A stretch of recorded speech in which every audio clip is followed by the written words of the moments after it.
Hi, I'm Ariel from Bookish English. Are you ready to practice speaking in English with me? Let's do it. What do you do? Where do you want to go? What are you up to this weekend? Could you answer these questions in English? In today's English lesson, you will practice speaking with me about 7 of the most common conversation topics in English. We will practice vocabulary, questions, sample conversation, plus you will have the chance to have a sample conversation practice conversation with me too.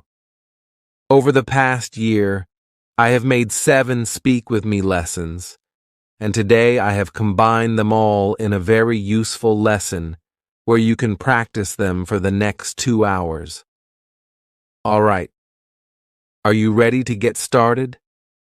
We are going to be talking about these topics today. Drum roll. Let's get started with the first one, weekend plans.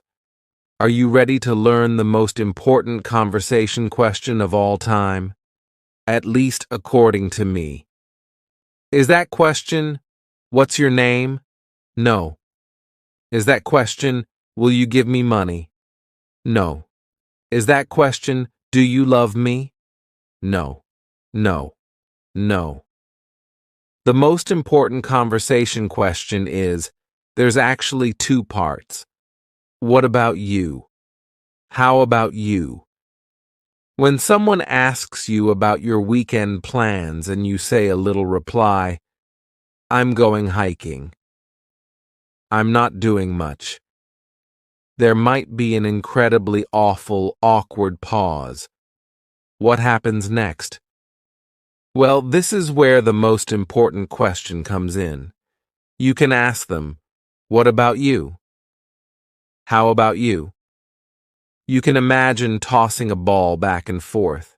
The other person has asked you a question. What are you doing this weekend? They throw you the ball. Now you reply and you say, okay, I'm going hiking. Or, I'm not doing much. You need to throw or toss the ball back to that person, and this question does that. How about you? It means you are asking the same question back to them. What are you doing this weekend? How about you? I want you to remember this wonderful question, either of them. Actually, they have the exact same meaning. How about you? What about you?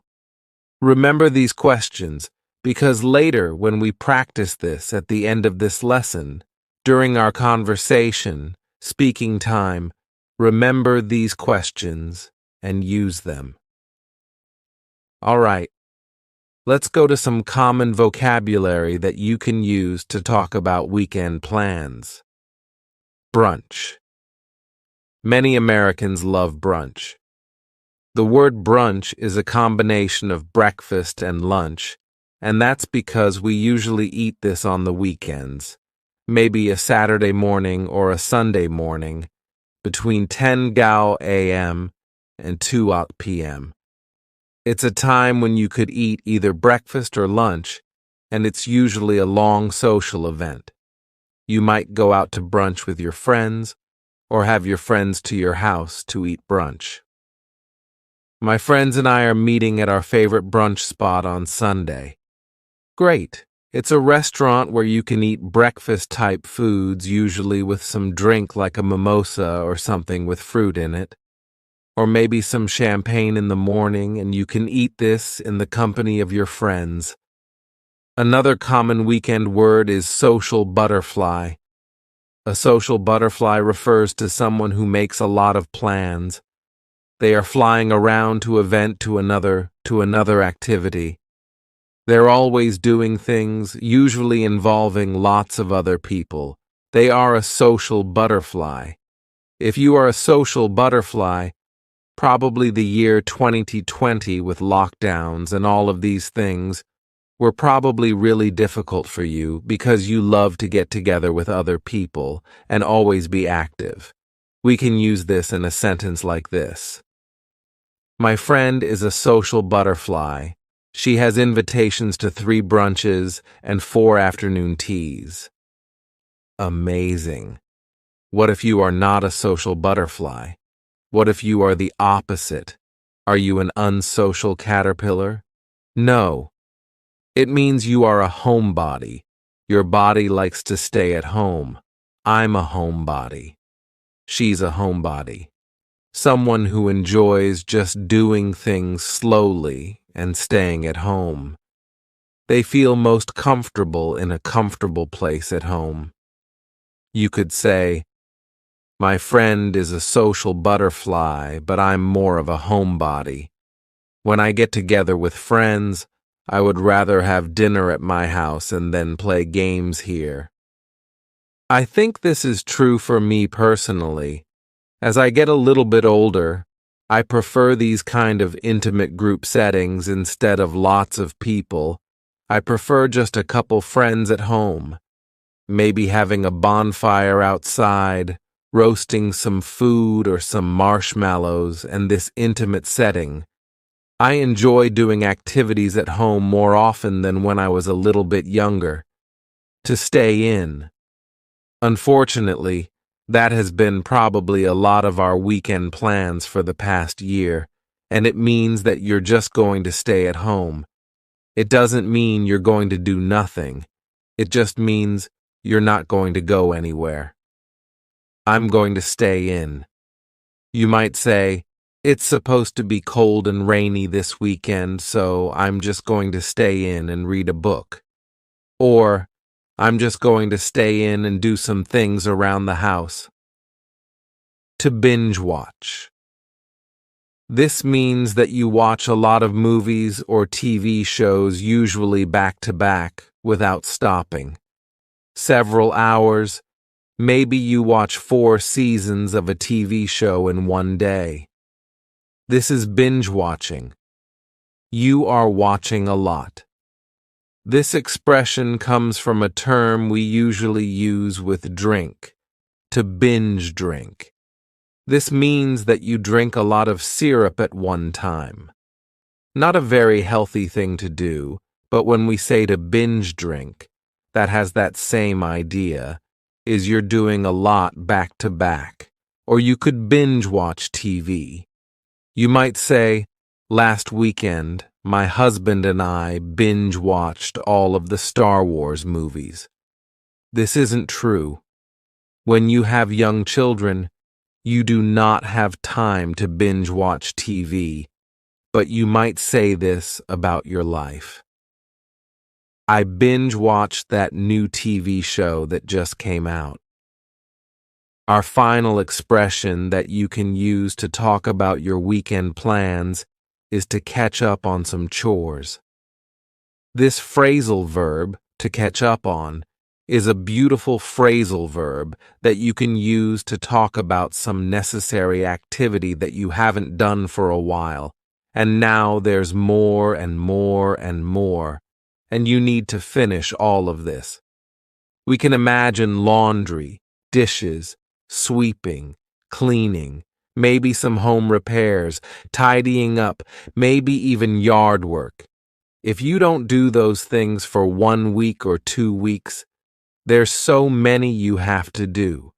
That means you need to catch up, you to do what you haven't done for a while. You need to catch up on some chores, and chores are just those activities that I mentioned.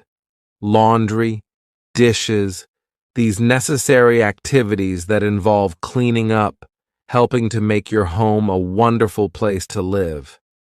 Maybe this weekend you just need to catch up on some chores. You might say, I was so busy all week and finally I'm going to catch up on some chores this weekend. Maybe not very fun, but when your house is clean, it feels good. All right. Now that we have some common vocabulary you can use to talk about your weekend plans, let's talk about some introduction questions that you might hear and that you can also ask other people. These have varying levels of reductions and fast ways that you will hear them. So I want to help you understand and recognize what other people are saying and also be able to use it. Let's talk about our first question. What are you up to this weekend? What are you up to this weekend? You might know the expression, what's up? This just means how you are. We're using that same word up to talk about what are you doing this weekend? What are you up to this weekend? But do you think that we usually say it like this? What are you up to this weekend? So clear, so lovely. No. Instead, we're going to reduce this a little bit, and then we can reduce it a lot more. Let's talk about the first one. What are you up to? What are you up to? Here, the word what and are creating a spoken contraction. Usually when we write, we don't write this type of contraction. It's only in spoken English, but oftentimes, be verbs like are, is, will be contracted with a question word. What are you up to this weekend? What are you up to? We can reduce this a little bit further. What up to? What up to? What up to this weekend? There are a lot of reductions happening at the beginning. What up to? Here we have, what are you being reduced to just what? The ch is you, and water has just been smooshed together, and we can say what up to? What up to? What up to? What up to? This is really fast. If you say this slowly, what up to? It sounds really weird. We only use this in really fast English, so if you are going to say this, it needs to be quickly and reduced and linked together. Most likely you're going to hear this, so I want to make sure that you can understand when someone says, "Hey, what's up to this weekend?" What's up to this weekend? You can say, Sophia taught me that. I know what that means. What are you up to this weekend? Yes. Let's go into our next expression where we're going to also reduce this a bit and help you to understand it. What have you got going on this weekend? What have you got going on this weekend? These all mean the same thing. What are you doing this weekend? But you might hear this expression with the word got. What have you got going on this weekend? When you actually hear this, we don't say it that clearly. What have you got going on this weekend? Wouldn't that be nice, though? Instead, you're going to hear a reduction or a contraction of the first two words, just like we saw with the previous example. What and have are going to be pushed together. What have you got going on? That final G in the word going is going to be cut off, and we'll just say goin'. Let's try to say that all together. You want to try to say it with me? What have you got going on? What have you got going on this weekend? What have you got going on this weekend? Do you think we can reduce this further? Yes. What do you got going on this weekend? What do you got? Here, the beginning of what have you got is just really like you threw it in a mixing bowl, stirred it up, and threw it out on a cookie tray. Well, let's try to break it down so it's not quite so messy and complicated. At the beginning, we have, what have you got? But it sounds like whata. Whata, this is what have. Whata ya is you. Whata ya got going? Again, we're going to drop that G at the end of the word going. Going on. Whata ya got going on? Whata. Notice what's happening at the end of the word what. Do you hear a clear T? Whata ya? No. That T at the end of the word what is going to change to a D sound. This is really typical of American English, where a T that's surrounded by vowel sounds is going to change to a D. It's called a flapped T. and it just rolls off your tongue in a smooth way. What do you got going on? Can you say it with me? What do you got going on this weekend? What do you got going on this weekend? All right, let's go to our last question. You doing anything fun this weekend? You doing anything fun this weekend? What's happening at the beginning of this question? Should there be another word? Yes. Are you doing anything fun this weekend? Are you? But the word are, it's on vacation. It's just gone somewhere. So we're going to start this question with the word you. You doing anything fun this weekend? It makes the question seem a little more casual and less like an interrogation, or like you're asking someone out on a date. It's just a casual question. You doing anything fun this weekend? But we can reduce this question. We're not going to reduce it an awful lot, but we will hear this reduced a little bit. When we say, you doing anything fun? Instead, you're going to hear, you doing, yeah. The word you is reduced to ya. You doing, listen to that G at the end. You doing, it's gone. It's also on vacation. Maybe it's on vacation with the word are. Let's say, you doing anything fun this weekend? You doing. That's the main reduction that's going to happen in this question. You doing anything fun this weekend? You doing.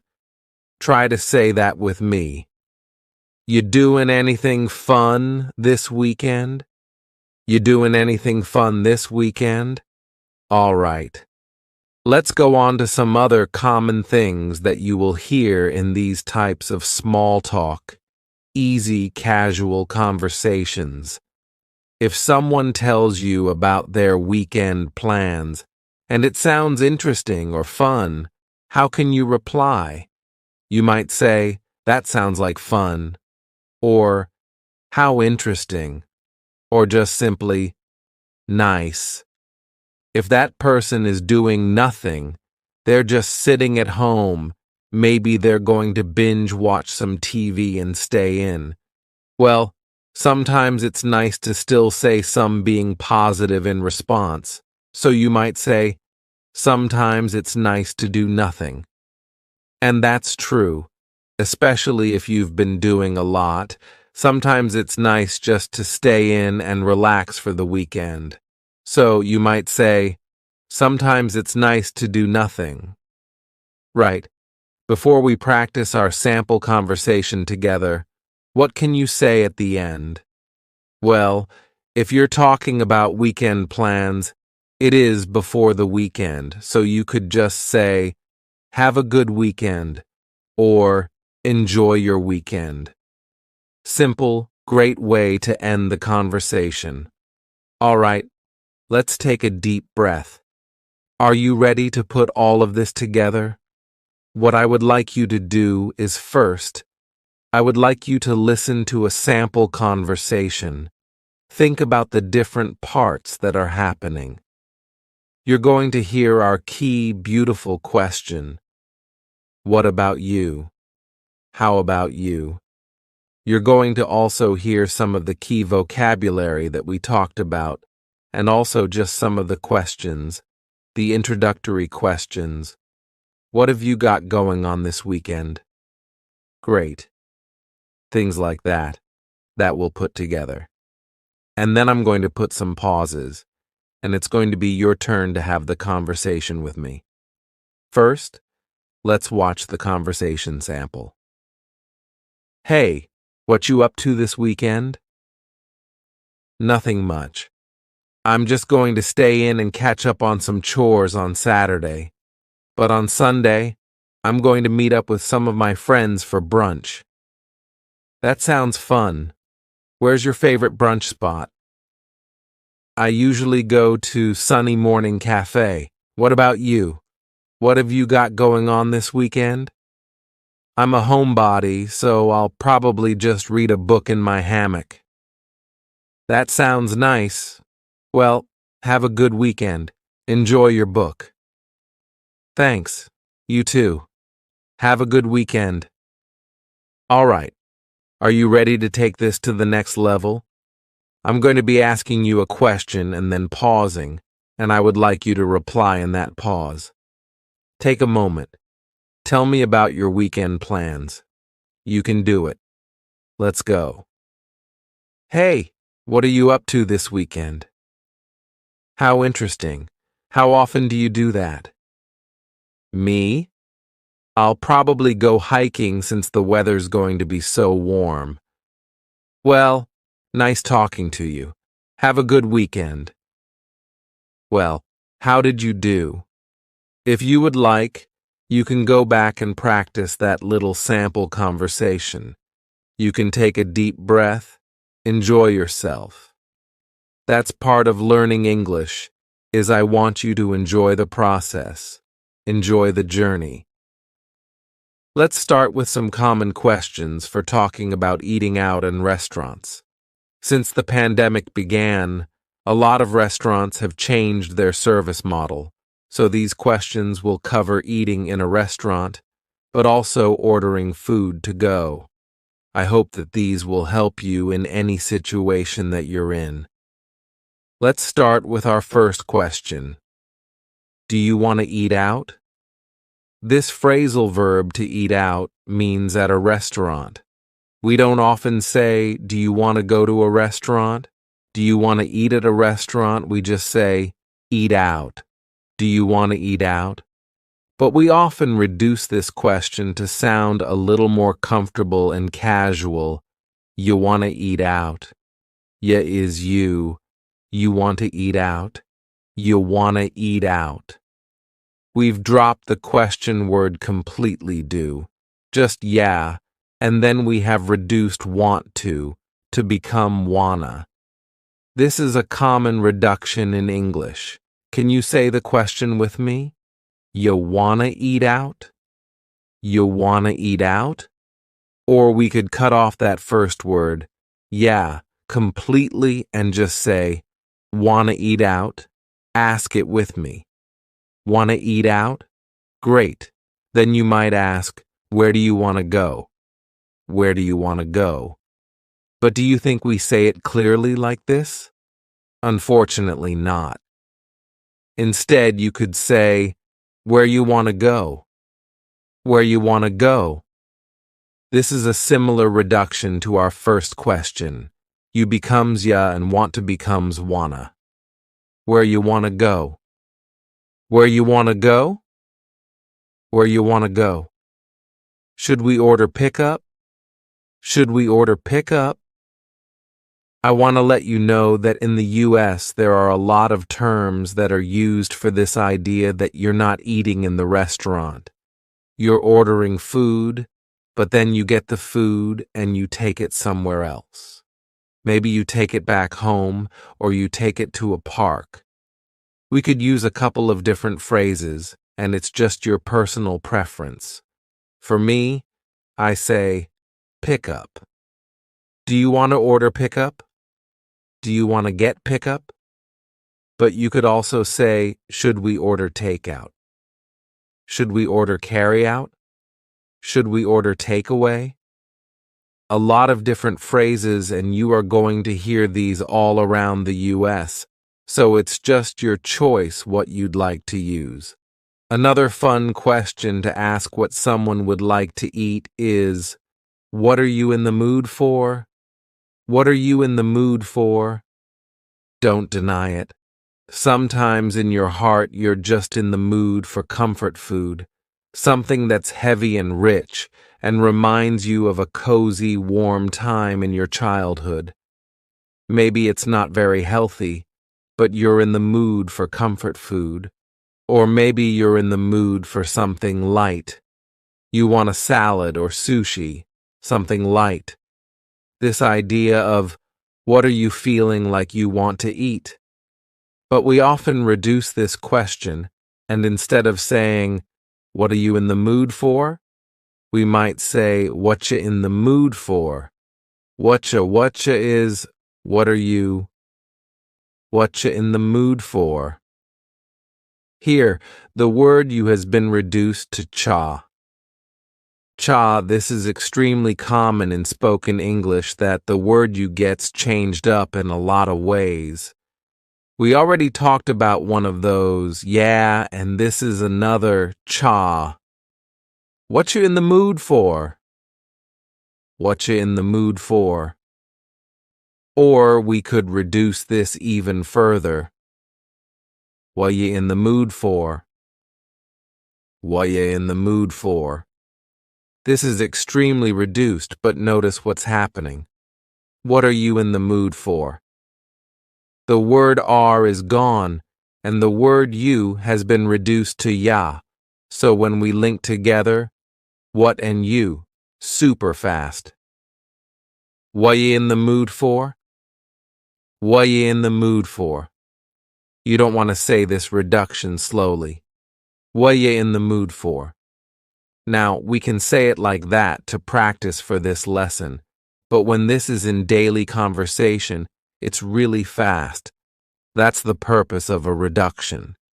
Do you think you could say this with me really fast? What you in the mood for? What you in the mood for? What you in the mood for? Great. All right. Let's talk about some common answers to these questions so that you can be prepared and ready.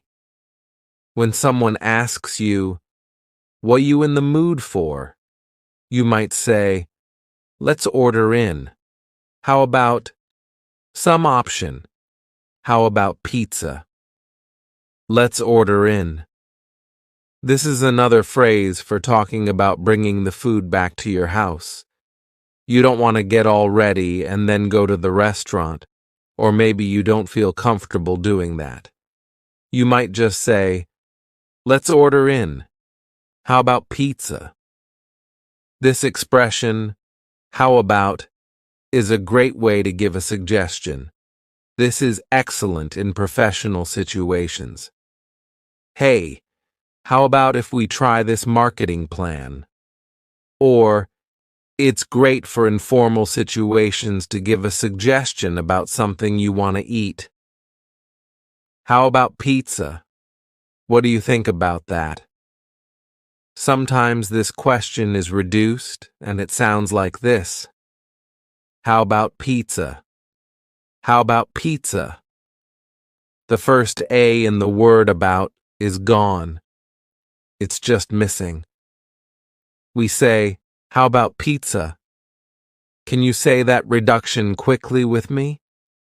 How about pizza? How about pizza? Great. Or you could say, "I'm feeling tacos." Does that sound good? You're giving your opinion.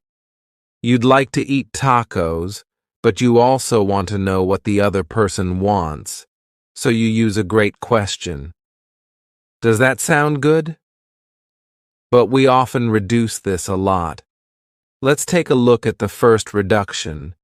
You might say, "I'm feeling," cutting off that G. "I'm feeling tacos." How's that sound? How's that sound? Instead of, "How does that sound?" you can say, "How's that sound?" How's that sound?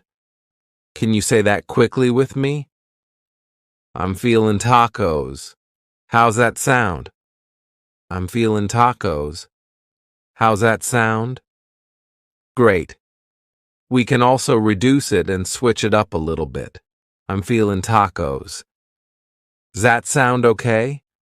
I'm feeling tacos, that's what I want, but I want to know your opinion. Does that sound okay? Reduces to, "Zat sound okay?" Does that become zat? Zat sound okay? Zat sound okay? Can you say it with me? I'm feeling tacos. Zat sound okay?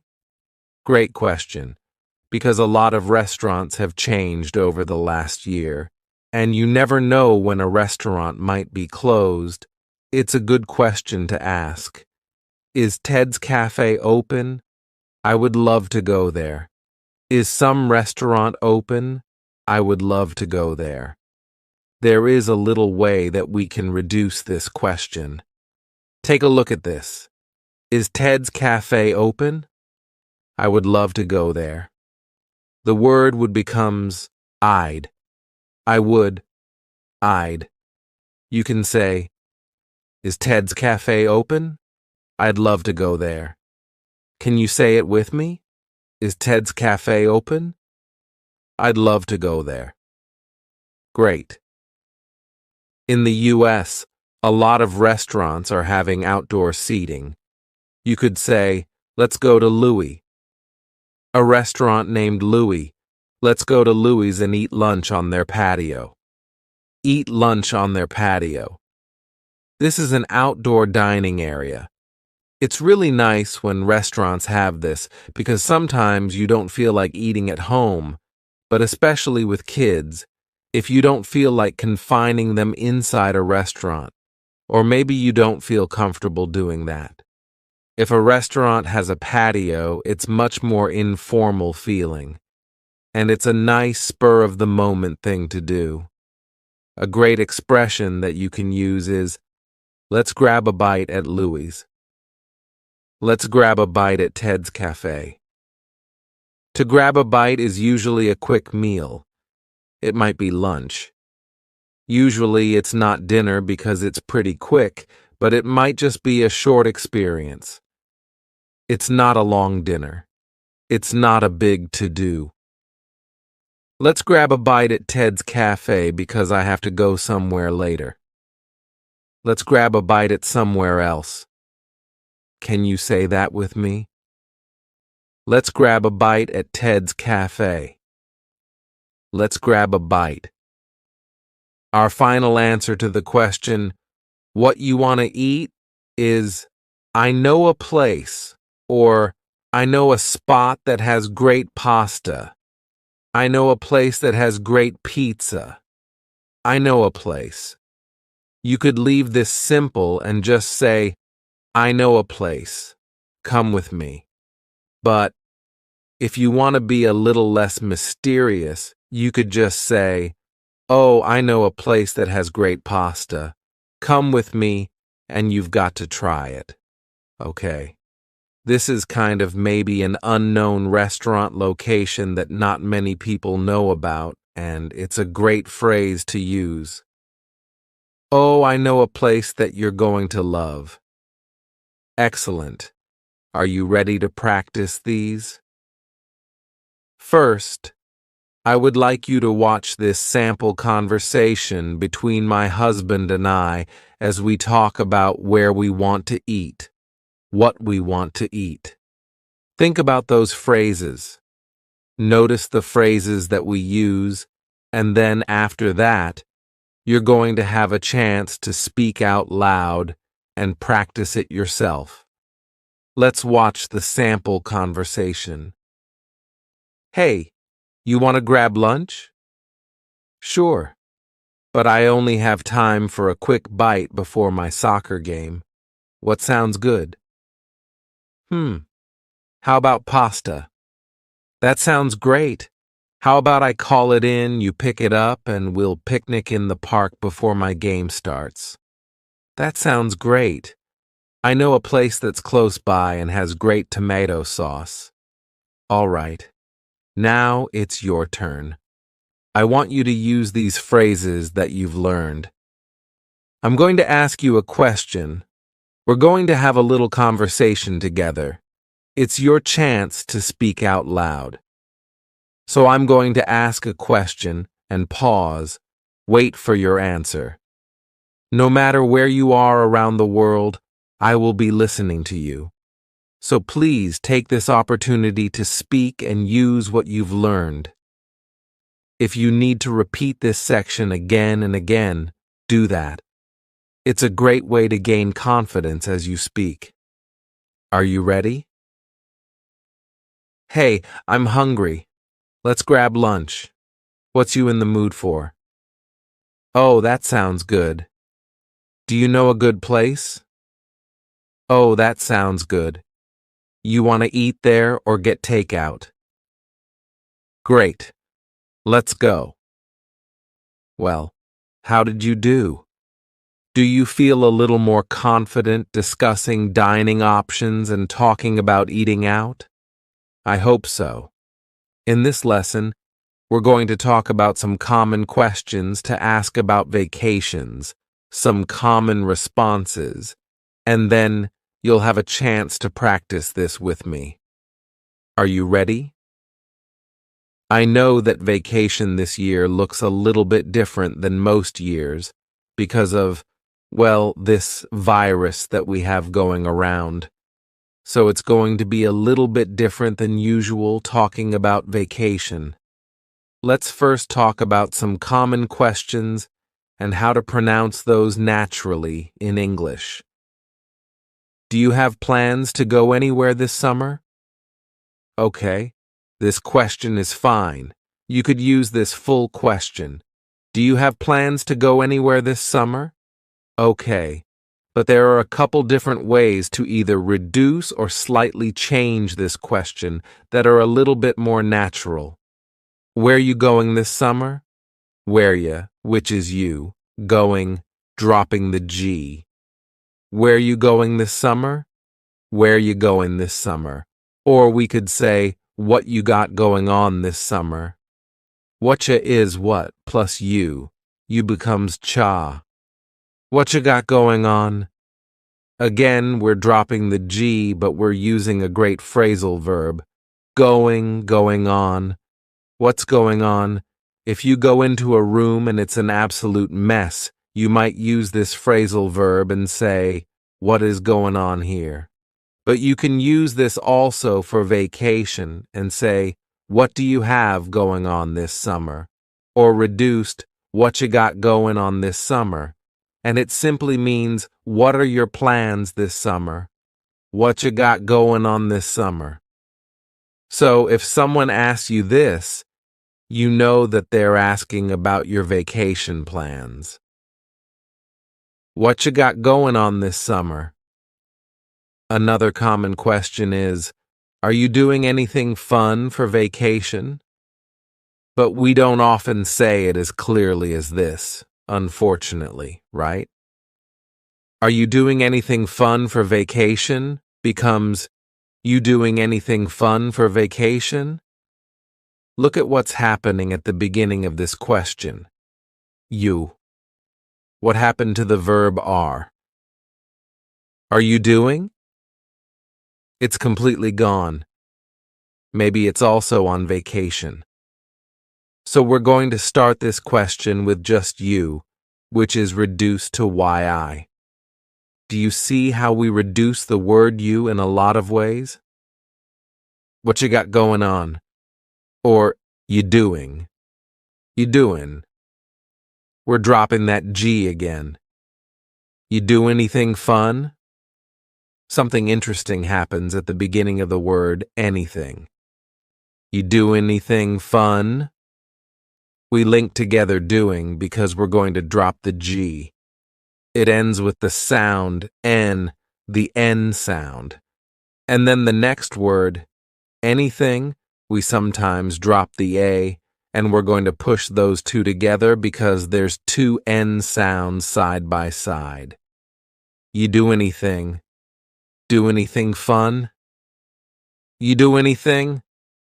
This is one of the reasons why English sounds quite fast to English learners. If you watch a TV show and you say, what in the world did they just say? I have no idea. Well, it's because of these dropping linkings. This is quite common in spoken English, so you can say this question with me. Are you ready? You do anything fun for vacation? You do anything fun for vacation? Let's go to our next question. Where are you headed for vacation? Where are you headed for vacation? This question is very clear, the way I just said it, but it uses a wonderful verb, headed. This is, yes, your head, but it's talking about the direction that you're going, someplace that you're going to visit. So if you get a call from your mom and she says, where are you going? You could say, I'm headed to the store. This means that's the direction that you're going, You are on your way to the store. But we can reduce this a little bit and say, where ya? Does that sound familiar? Where you headed for vacation? Where you headed for vacation? We could substitute the end of this for vacation and just say, where are you headed this summer? Where you headed this summer? Where you headed this summer? Do you notice that a great way to sound a little bit more fluent in English is to reduce the word you? We've talked about a couple different reductions, but a very common one is yay. Where you headed this summer? Where you headed for vacation? Great. Before we go on to some common answers that you can use to answer these questions, let's talk about something very important. The most important conversation question you will ever know is, what about you? How about you? We talked about this in the Part 1 video I made. Speak with me about your weekend plans. Well, these two questions are essential. If you don't remember anything else from this video, please remember, what about you? How about you? We use these, if you can imagine a ball. I'm holding the conversation ball. And when I ask you, how about you? Boom. I pass the ball to you. It is your turn to answer the same question. So if you ask me, where are you headed for vacation? And I say, not really anywhere. I'm staying home. What about you? I pass the question back to you. This is a great way to continue a conversation. So make sure that you keep that locked inside your memory, because we're going to be using that a little bit later in this lesson, where you're going to use these conversation questions and answers to practice speaking with me. All right, let's go to some common answers to talk about our vacations, especially in this world that we're living in this year. Because a lot of us would love to go on vacation and see the world, but we probably needed to change our plans a bit this summer. Let's talk about some realistic answers to these questions about where you headed this summer, what you got going on for vacation. Let's talk about some realistic answers. I'd like to go to Europe, but I think I'll take a road trip around the US instead. This is using a great sentence construction. I'd like to, but. So first we're talking about your dream, the ideal dream, and then we're talking about what you're really doing. I'd like to go to Europe, but I think I'll go on a road trip around the US instead. Or you could say, I'd like to go to a family reunion, but we had to postpone it. Okay. The ideal is going to the family reunion, getting together with all of your family members. But the reality is that you had to postpone it or delay it for another time. This is the reality. I wish that I could go on a cruise, but that's not happening right now, so I guess I'll order a pizza and go to the pool. Here again, we're talking about the dream, and then you can make that reality special for you. It doesn't need to be too disappointing, but it's not your dream, your ideal dream. I wish that I could go on a cruise, but cruises aren't happening right now. I wish that I could. That's a great introductory phrase. I wish that I could go to a music festival, but it was canceled. So I guess I'll make a playlist and listen to music and atoms in my backyard. I wish that I could, but this is what I'll do instead. All right, let's go to our third phrase. I was going to take my family to New York, but I think we'll go camping instead. Using this phrase, I was going to, talks about a plan that you had. usually a real plan that you had. It's not just a dream. It's a plan that you had, and then you needed to change it. I was going to take my family to New York, but I think we'll go camping instead. So we have the dream, or maybe a plan, but unfortunately, that's not the reality. I was going to backpack across Italy, but I guess I'll stay home and learn how to cook some Italian dishes instead. This year is all about, and last year is all about trying to make some kind of compromise, a change in plans that's not too disappointing. I was going to backpack across Italy, but I'll learn to cook some Italian dishes instead.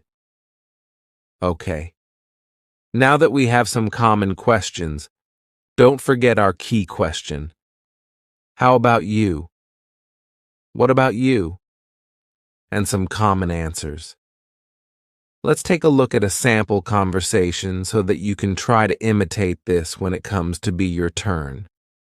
Let's take a look at this sample. Adam. Hey, you doing anything fun this summer? Sophia.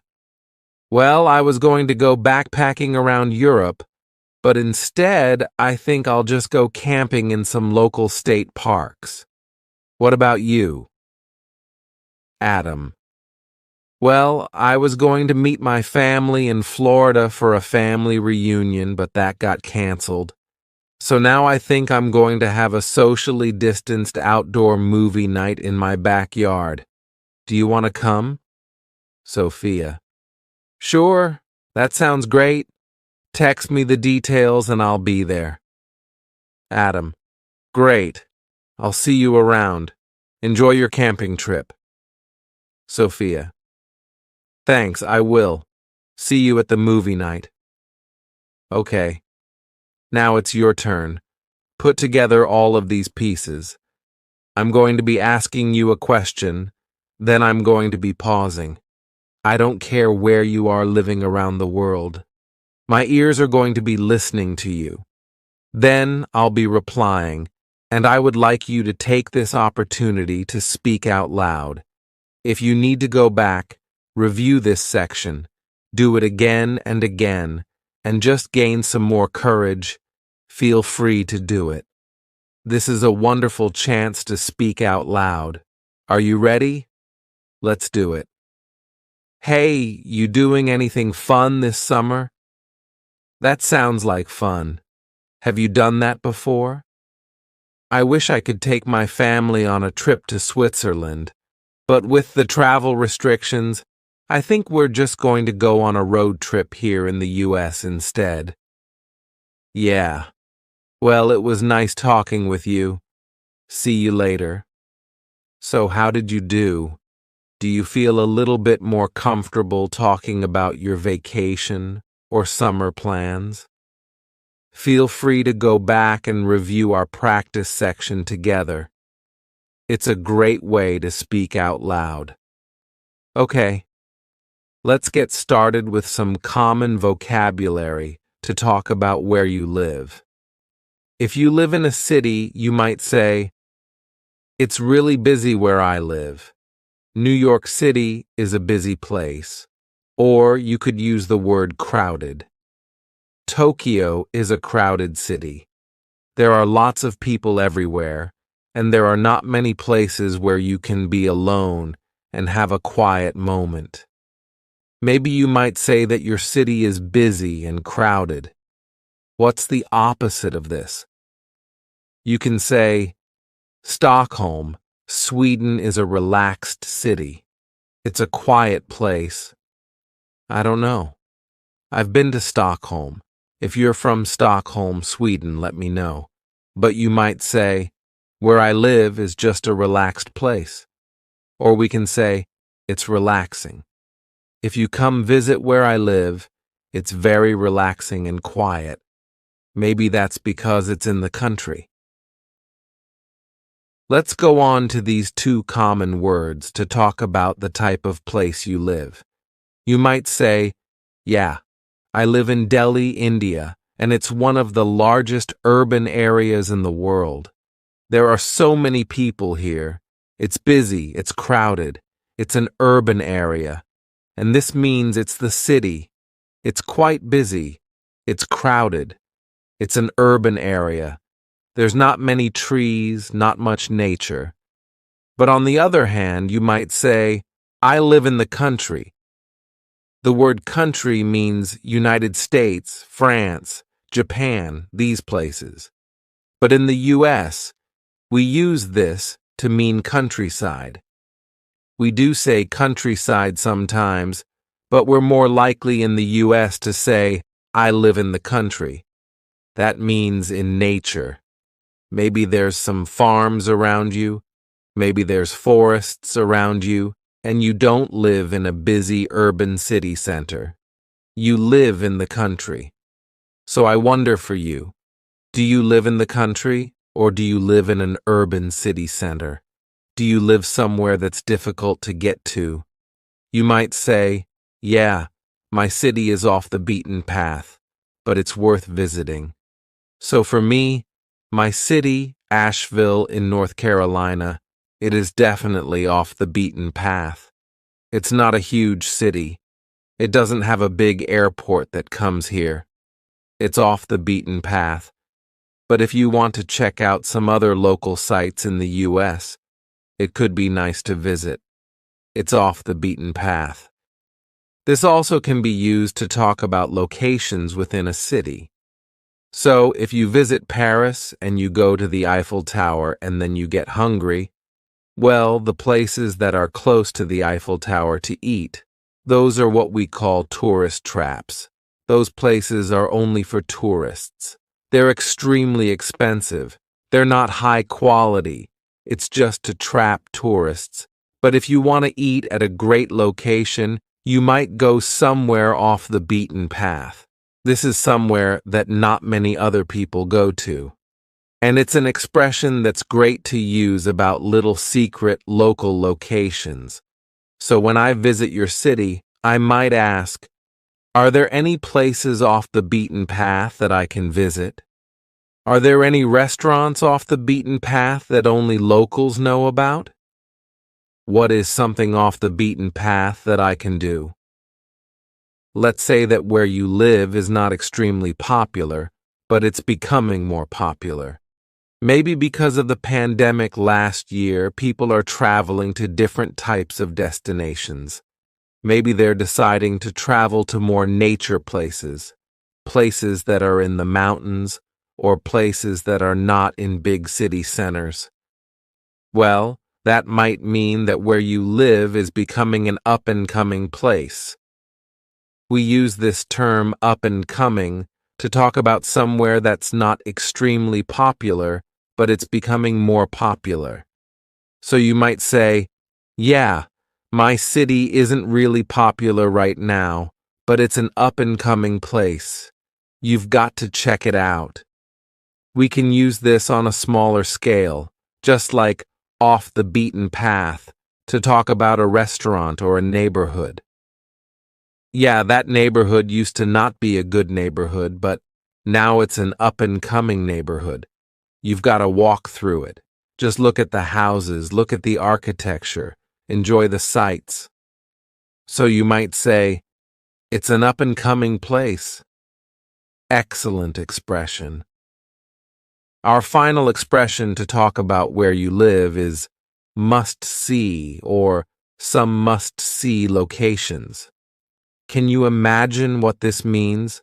Does it mean it's not important to see it? Nah, you can skip that. No, you must see this. So, for example, when you visit Egypt, the pyramids are a must-see. So we can use it as a noun, a must-see. Of course, when you go to Egypt, the pyramids are a must-see. When you go to London, Big Ben is a must-see. When you go to New York City, the Empire State Building is a must-see. These are kind of like the top things that you need to see. But even if you don't live in one of those really popular cities, If you live somewhere a little bit off the beaten path, you can still use this expression. You might say, in my city, yeah. This view on the top of the mountains, yeah, that is a must-see. You drive up this hill, and you can have a great 360 view. That is a must-see. So it's something that you cannot miss when you visit that location. So when I visit your city, tell me, what are some places that are a must-see? I don't want to miss them.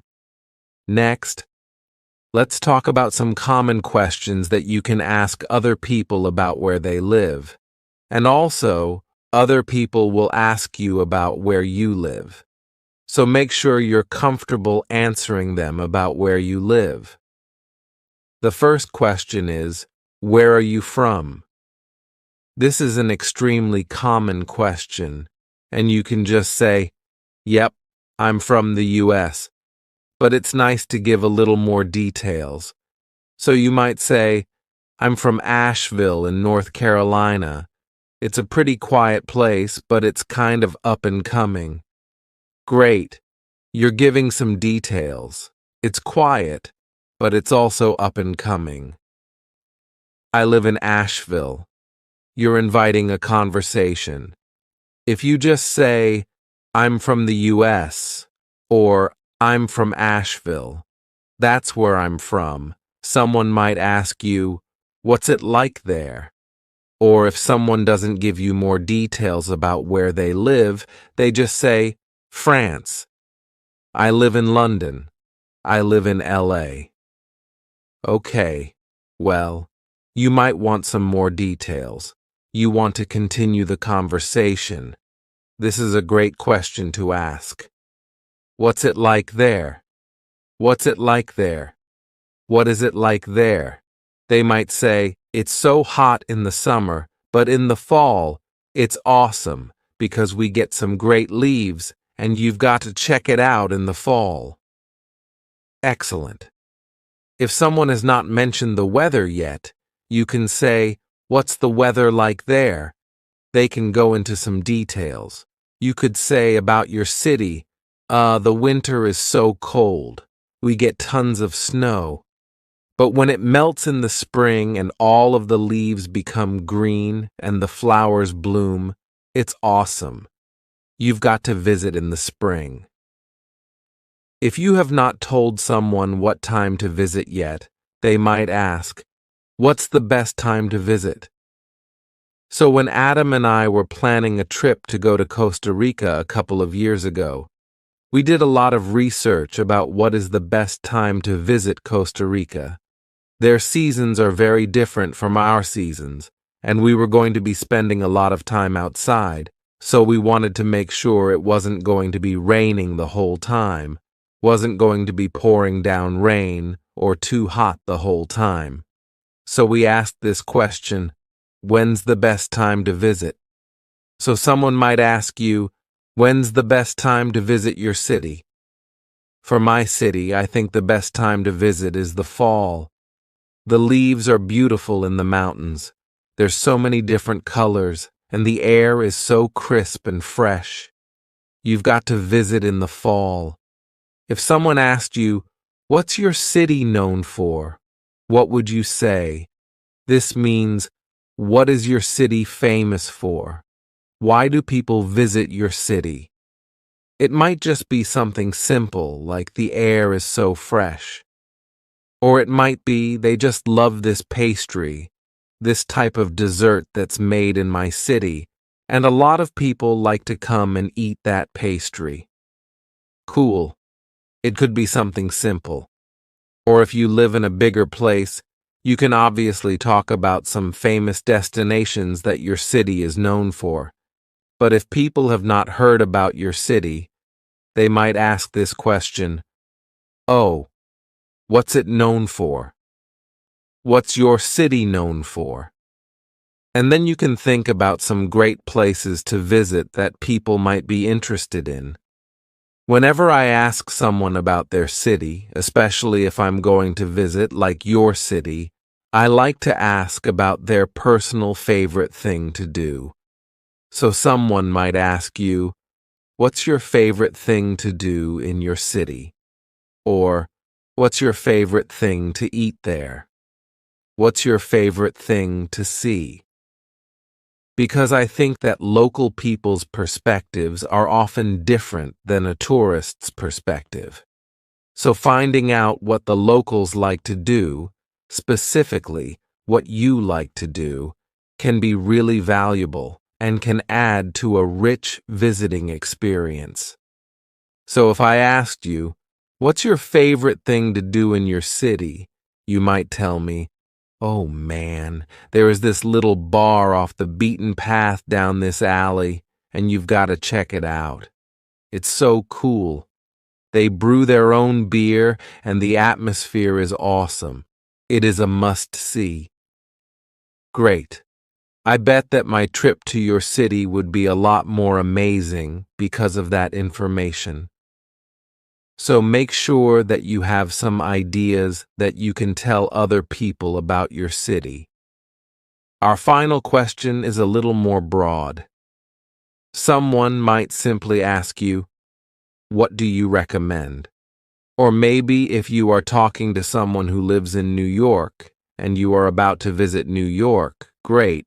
You can ask them some questions and say, "What do you recommend? What do you recommend about New York? What do you recommend that I do? Oh, you've got to see this museum. It's really cool. They have local artists that they have on display and all these different things you can see." Great. You are asking, what do you recommend in general? It might not be that person's absolute favorite thing personally, but to visit the city, what do you recommend? Great. A wonderful question to ask. What do you recommend? All right. Now that we've talked about some common vocabulary to describe your city, some common questions that you can ask or other people might ask you about where you live, let's see a quick sample conversation between me and my husband, Adam, where we talk about visiting Rome. Now, neither of us are from Rome, but I want you to use your imagination. Let's imagine that Adam is from Rome.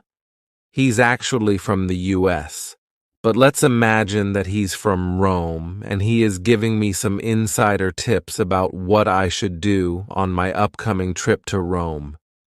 Let's watch the sample conversation and listen for some of the key vocabulary that we just talked about because you are about to have a chance to use it yourself, speaking with me. Let's watch. Sophia. Hey, Adam. Adam. Hey, Sophia, are you excited for your trip to Rome? Sophia. Yeah, I can't wait. It's such a historic place. But are there any tourist traps I should avoid? Adam. Yeah. Avoid all the gelato shops except this one. It's off the beaten path, but trust me, it's worth it. Sophia. Oh, thanks for the tip. Any other must-sees? Adam. Well, the Colosseum is great, but my favorite thing to do is wander around and see all the little chapels. It's usually more relaxed and less crowded that way. Sophia. Ah, that's good to know. Thanks for the tip. Adam. No problem. Enjoy your trip. Sophia. I will. All right, now it is your turn. I'm going to ask you some questions about where you live because I'm coming to visit. I need to know what it's like. I'm going to ask you some questions, and then I will pause. I will be listening to you wherever you live around the world. I will be listening, so please speak out loud. Use the expressions that you've learned. And I can't wait to learn more about your city. Are you ready to get started? Hi, I'm taking a vacation to your city and I can't wait. Tell me, what's the weather like in the summer? I need to know what I should pack. That's good to know. Thank you. Well, what's your favorite thing to do or see in your city? Wow, that sounds really interesting. So I got to know. Are there any tourist traps that I should avoid when I go? Thanks so much for the tip. I look forward to visiting. I can't wait to see you soon. Bye. All right. How did you do having this conversation with me? You're welcome to review that and say it again and again. You're welcome to review that and say it again and again and again to practice and grow your confidence. Let's get started with some common expressions to talk about birthdays. Let's talk about some types of birthday parties. A birthday bash. This is a big party. Lots of people, lots of presents, lots of games. It's a big one. So you might say, we are throwing a birthday bash for my niece because she's turning 10. Double digits. Quite exciting. To throw a party. Are you holding the party and throwing it? No. I mean, maybe you're throwing some confetti, but this is just another way to say, we're having a party, or we're going to plan a party. We often use the verb to throw. You might say, we're throwing a party for my grandma's 90th birthday. It's going to be a big birthday bash. What if you're not a fan of birthday bashes? You want to keep things more low-key. You might say a gathering or a get-together. This is something small and intimate. Just family, a few friends maybe. You could say, I'm not a fan of big birthday bashes, so we're just going to have a little gathering at my house, or we're just going to have a little get-together at my house. This is true for me. Usually for my birthday, we just have a little get-together at my house with a couple of friends, maybe some family, nothing too big. Surprise. Oh, what did I just do? I surprised you because it's a surprise party. Usually with a surprise party, the person who is having the birthday doesn't know about the party. This is the ideal situation. So someone is planning, inviting guests, setting up everything, and they try to get the birthday person to come into that area without knowing anything. And they walk in, and then everybody jumps up and says, surprise. So I'm curious, have you ever had a birthday for you? Have you ever helped to participate in a surprise birthday? I don't think that I ever have, but one time when I was in college, my friends threw a surprise birthday party for me and another friend who has the same birthday. And I didn't want to go. I said, I'm studying. I have a test. I can't go down there. I'm not going to go have dinner with you guys. No, I need to study. And then one of my friends finally realized that I wasn't coming. She said, Hey, Sophia, it's a surprise birthday for you. Come on. So I had no choice at that point because I realized, oh, they're doing something nice for me. So you might say, we're throwing a party for Sophia. It's a surprise party. Don't tell her. Well, unless you can't get her to come. Next, let's talk about some common phrases that are just associated with birthdays. The first one is RSVP. Now, this is occasionally something that we use in spoken conversation, but it is more common on a written invitation. It could be a physical invitation, or it might be an internet invitation using Facebook events or something like this.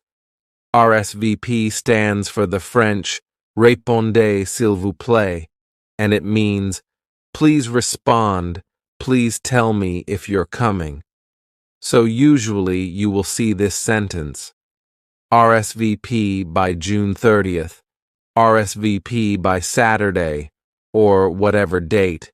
There's a deadline. Please tell me if you're coming so that I can order the right amount of cake or make the right amount of food. This is just a polite thing to do to RSVP. Wonderful. Another common phrase for birthdays or for parties is BYOB. What if I said, dinner and cake are provided, BYOB? What would that mean to you? Bring your old bag? Bring your old balloon? No, this means bring your own beer or bring your own booze. Booze is a slang term for drink, so this means I am not providing drink. If you want to drink syrup, bring what you want to drink. Bring it for yourself. This is very common, and it's not really rude. In fact, it's good to tell guests if they are allowed to drink at your house and you're not going to provide any. It's good to tell them, I don't have any. Bring your own. BYOB. This is quite a common expression, especially in an invitation. You might see that written, dinner and cake provided, BYOB. Excellent. Make a wish. Usually after we sing happy birthday, you blow out the candles, close your eyes, and you make a wish. There's a superstition that if you tell people your wish, it will never come true. So usually it's a surprise. I will never tell you what my birthday wishes are because it probably won't come true then. So this is a superstition. But you might say, after I blow out the candles, I'm going to make a wish. Often you will hear people say this. So after they sing happy birthday and you blow out the candles, someone will say, all right, make a wish. And they're telling you, this is the time to make a wish. This sometimes happens at children's parties more often, where someone will say it. So they're reminding their child, this is the time to make a wish, close your eyes, and make a wish. Don't tell anyone. So this is a fun little tradition, I would say. A goodie bag. This is a little plastic bag of, in my opinion, usually junk that is given to all of the kids at a children's birthday party. I'm not a big fan of goodie bags because they're usually made up of junk. It's stuff that comes from the dollar store, and parents feel some social pressure to give out a goodie bag at their child's birthday party. But usually those things just end up in the trash. So for me, I would rather do a craft at the birthday, and the children can take home the craft. Or maybe there's an extra cupcake, and the children can take home a cupcake. This seems a little bit better to me. I think that the idea of a goodie bag is falling out of tradition a bit, but there's still a little pressure to give something to your guests. This is only for children's birthdays, to give something to your guests. A sweet 16. If I said, I can't believe your daughter is already old enough to have her sweet 16. How old do you think that she is? 16 years old. For some reason, 16 is a big number. I think this is because this is when you can get your driver's license in the US. So it's usually just for girls. I hate to say it, but usually teenage boys who are 16 years old aren't usually labeled as sweet. Maybe that was just my experience when I was a teenager, but usually a 16-year-old girl might have a sweet 16 party. And this is a big birthday bash to celebrate turning 16. The next big birthday is turning 21, and this is for anyone, boys or girls. And this is a big birthday because you can finally legally drink. So a lot of people will have a 21st birthday party with their friends where they get to go to a bar, or they go to a pub, or they go to a brewery or a restaurant, and they get to drink in public. That's not to say that nobody drinks before 21, but usually your 21st birthday is a symbol of, now I am an adult, There you go. After 21, you have to wait a long time for your next birthday. If I said, I don't feel that old, but somehow I'm already over the hill, what do you think over the hill means? Well, the average lifespan is about 80 years. I think now it's a little bit more than 80 years old, but what is halfway? 40. So this birthday is a little bit dark, a little bit depressing, but we say that when you turn 40 years old, you are over the hill. And any time after 40, if you don't want to tell someone your age, you can just say, I'm over the hill, or I'm way over the hill, because you are past the peak of life. And now you're just going down the other side. Very sad. So usually if you go to the grocery store and you buy any kind of balloons or birthday bags or birthday decorations for a 40th birthday, they all are black or gray or have to do with gravestones or skeletons. It's a little bit silly because obviously when you're 40, you're still young, but it's just this silly idea that now, oh, you're over the hill. Our last birthday expression before we get to some common birthday questions is a trip around the sun. This is just another fun way to say that you are 1 year older. So if somebody is having a birthday, you could tell them, congrats on another successful trip around the sun. They have successfully gone around the sun one more time, which is 1 more year. Congrats on a successful trip around the sun. You did it.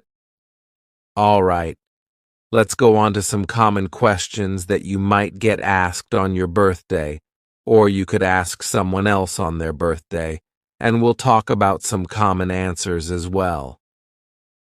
Any plans for your birthday? This is an extremely common question. If someone asks you, any plans for your birthday? You could say, yup, we're planning a big bash this weekend. It's going to be exciting. Or, no, we're just going to have a small gathering with a couple of friends. Excellent. Any plans for your birthday? What do you want to do for your birthday?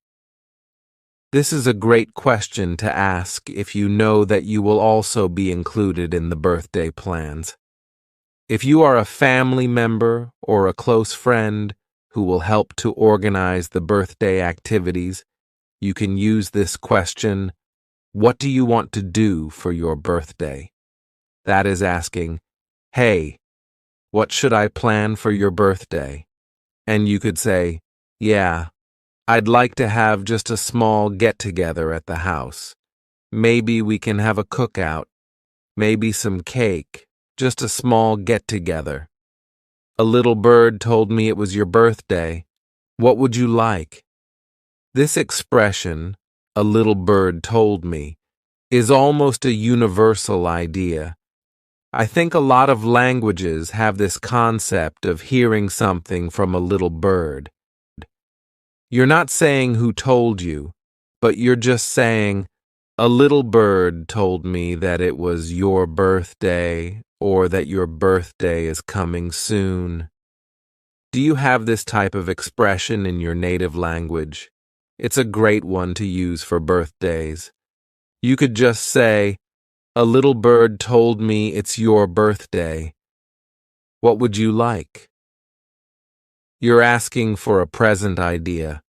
What kind of present should I give you? And an answer to that could be, yup, my birthday is coming up on Saturday, but instead of a present, I'm asking that everyone bring some food or drink to the party. Okay, you don't need presents. You don't need more stuff. You're just asking that people bring food and drinks to your party. Simple, and it's a good way to give at a party and participate. How old will you be? Or maybe if it's on someone's birthday, oh, how old are you now? don't ask an adult this. I would say after the age of 21, usually it's not a good idea to ask someone, "How old are you?" or "How old will you be?" In American culture, it is quite rude to ask someone their age when they're an adult. For a child, it's no problem. Children love telling people their age. Usually, they're very specific, like, "I'm 7.5," or "I'm 8 3/4." They're very specific about their age because they're so proud of it. But once we become adults, we become a little bit more hesitant to share our age, especially with anybody. And it's not required in social circumstances to say your age. So I recommend asking, "How old are you now?" or "How old will you be?" only to children.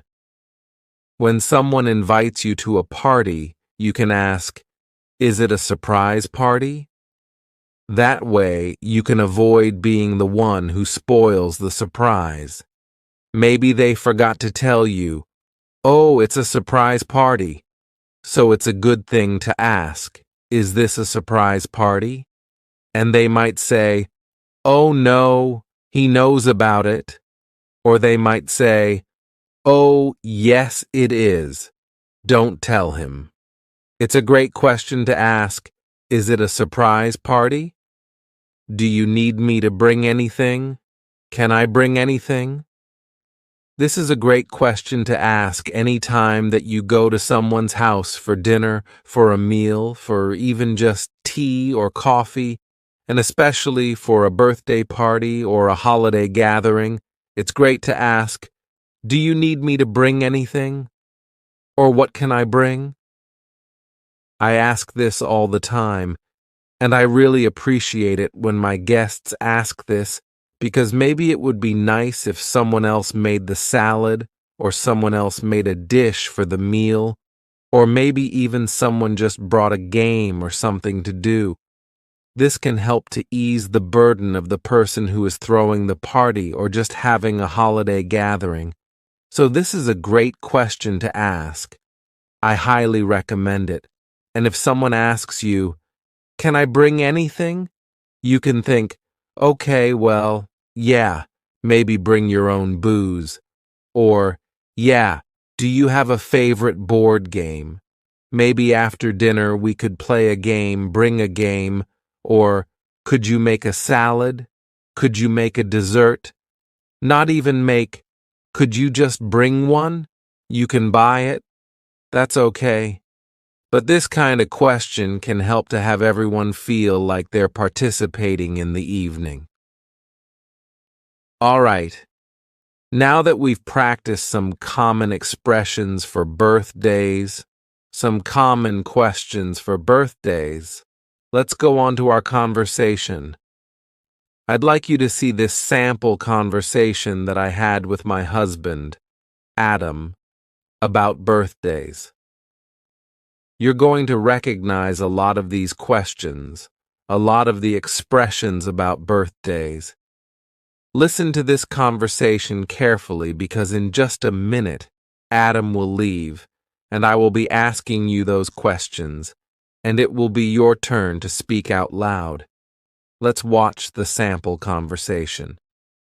Sophia. Hey, Adam. Adam. Hey, Sophia. Adam. You have a birthday coming up, don't you? Sophia. Yup, pretty soon. Another trip around the sun. Adam. Cool. Do you have any plans for your birthday? Sophia. Yeah, I'm going to have a big birthday bash. I would love for you to come. I can send you an invitation. Adam. That sounds fun. Do you need me to bring anything? Sophia. You can bring your favorite party game and a big appetite for cake. All the other details will be in the invitation. Adam. Sounds great. I'll be there. Sophia. Great. See you then. Okay, you watched the sample conversation. Now it's time to take a deep breath and practice this yourself. I'm going to ask you a couple of questions and I will pause. I will be listening to you no matter where you live around the world. I will be listening and we will be having this conversation.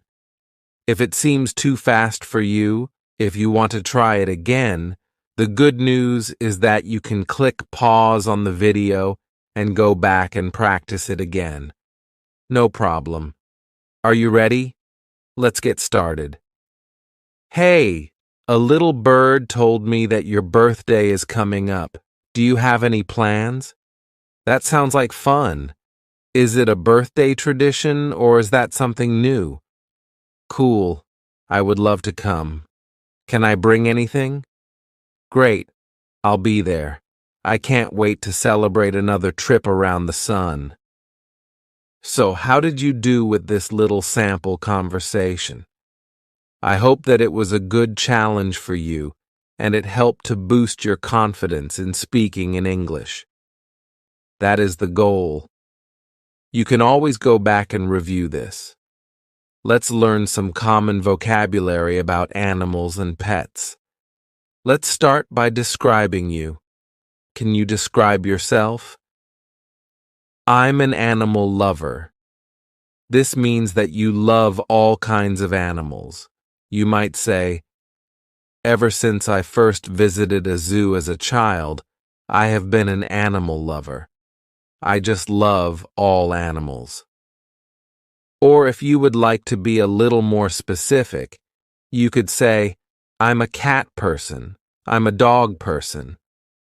Usually we keep it to cats and dogs, but you might say, I'm a horse person. Does that mean that you have a cat head? I am a cat person. No. This just means that that is your preferred pet. You like cats. So for me, if you've been watching my English lessons for a while, you know I am a cat person. I've never had a dog, but I feel like I relate more to cats. I get along better with cats, and I feel more comfortable with cats. But maybe for you, you might say, I'm a dog person. I would rather have a dog. Or maybe you have this unfortunate situation. You are allergic to dogs.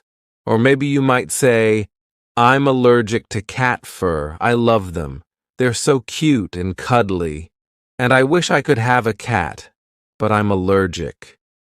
If your eyes start to get red and your nose starts to run, maybe your throat hurts, that's a bad sign. It means that you are allergic to some kind of animal. Maybe you can take some simple medicine and you'll be fine. But sometimes it's a bigger problem than that, and you just can't have a cat. You can't have a dog. I hope you're not allergic. Now let's describe your pet. But a little note. First of all, something that I've noticed that's different between English and some other languages is that when we're talking about our pets or someone else's pet, we use he or she. We don't use it very often because it feels like you are creating some distance or it's a wild animal, or you don't really care about that animal. It's just an object. It. So, for example, if I'm going to tell you about my cat, little spoiler, I have a cat, I might say, she is a Siamese cat. If I say, I have a cat, it's Siamese. It's okay, and you will hear this occasionally, but it's more common to hear he or she. She's a Siamese. She likes to play with cat toys. He or she. And if you're not certain if an animal is a he or a she, like if you see a neighbor's dog and you want to talk to that neighbor about their dog, you can just say he, and it's okay. The neighbor will maybe correct you and say, oh yes, she's a poodle. And then you can say, oh yes, what's her name? and you can use her when you find out. But in general, we use he or she for pets. A common word we use to describe pets is breed. What breed is your pet? But we often just say kind. What kind is it? So when we're talking about a dog or a cat, there are different types. So I already mentioned my cat is a Siamese cat. This is a specific type or breed of cat. What breed is your cat? He's a Siamese. She's a Siamese. What breed is it? But we often use the question, what kind is it? Which we'll talk about in our question section in a minute. Another common term used with pets is a rescue. This is describing your pet. Both of my cats are rescues. I got them from an animal shelter. This means that I didn't buy them from a breeder who is making purebred cats. No, I went to the animal shelter. These are abandoned cats who need a home. I went to the animal shelter and I adopted. We often use the word adopted. I adopted 2 cats. They are rescue cats, or they are rescues.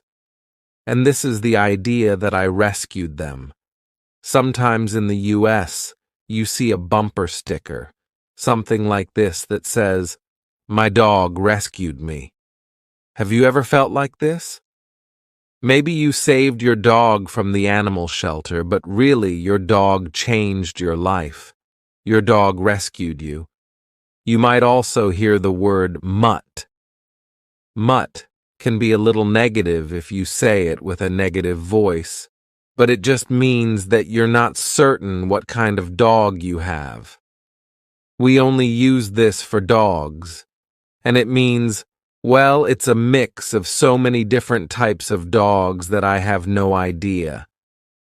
He's a mutt. We got him from the animal shelter, but you know what? He's the best dog I've ever had. He's a mutt, but I don't care. So it's that idea that he's not pure.